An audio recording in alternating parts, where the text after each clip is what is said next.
Vikingetiden er en del af den tidlige middelalder, som varede fra 700-tallet til 1066. Den tidlige middelalder var en efterfølgende tid af antikken. Middelalderen begynder ved sammenbruddet på den romerske dominans i omkring 400-tallet. Den tidlige middelalder varede fra 500-tallet til 1500-tallet. Danmark lå uden for den fælles europæiske kulturkreds, og danerne dukkede først op i omkring 800-tallet. Da kong Godfred forsvarede sig mod Karl den Store ved Ejderen, blev danerne set som en del af Europa. Efter Karl den Stores død opstod et magttomrum, som førte til vikingtogter og handelstogter, som varede i 250 år. De danske togter gik primært til England og Frankrig, de norske togter gik til Island, Irland og Grønland, og de svenske togter tog primært til Rusland og til Byzans, som var hovedstaden af det østromerske rige, også kendt som Konstantinopel.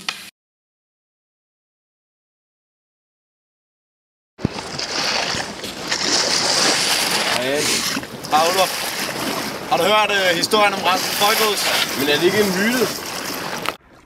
Historien den lyder, at Ravnkel han rejste fra sin landsby til en anden by, hvor han blev gjort til gåde. I byen, der ansatte Ravnkel for at høre Ejner, og han fortalte ham, at han bare ikke måtte ride på hans hest Frøjfaxe.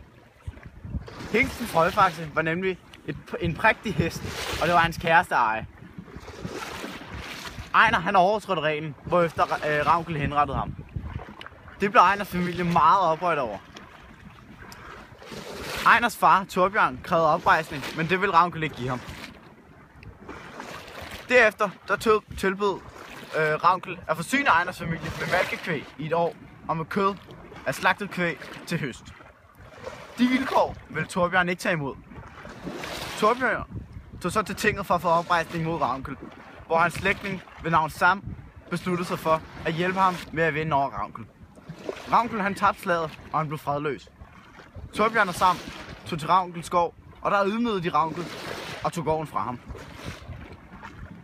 Sam han blev så rådet til at dræbe Ravnkel, men det valgte han ikke at gøre. Men Erik, det tror jeg altså ikke rigtigt på.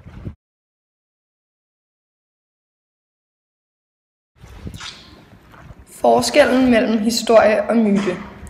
En myte er en fortælling med et formål. Den forsøger at forklare, hvordan verden er. Myter forsøger også at forklare forholdet mellem guder og mennesker. Selvom begivenhederne i en myte er normalt umulige. De forsøger at sende en besked, der har en vigtig social eller religiøs betydning. En historie er en mundtlig eller skriftlig beretning, der gengiver et opdigtet eller virkeligt handlingsforløb.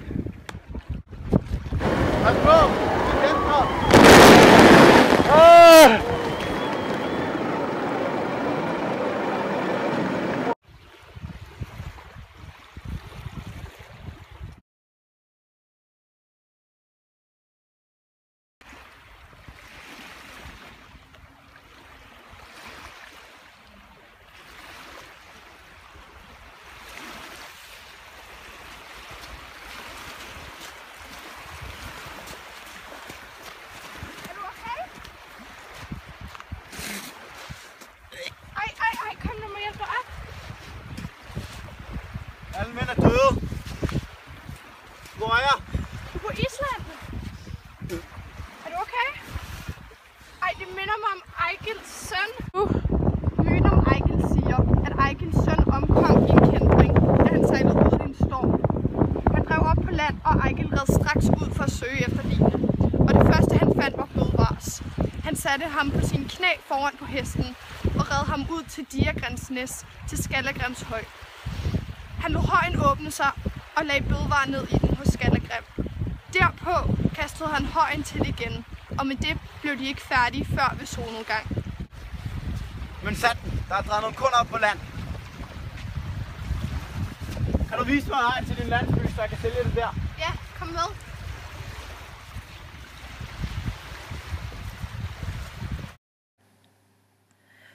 Ejgil skrev et digt om hans søn Bødvars død, kaldet Sønnetabet.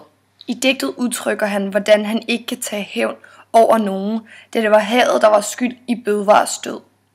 Igen træder kraften af myte og saga ind. Ære er en meget stor del af sagaernes dybere handling. For at perspektivere til Ravnkilds saga, var det også Ravnkilds ære, der gjorde, at han ville kæmpe tilbage for at videreføre hans slægt og beholde æren i familien, selvom han var blevet ydmyget af Sam. I Egils saga træder æren ind igen. Meget tit dræber man for at få ære over for sin slægt, men i Egils saga kan Egil ikke dræbe nogen, da det er hadets kraft, der har dræbt hans søn.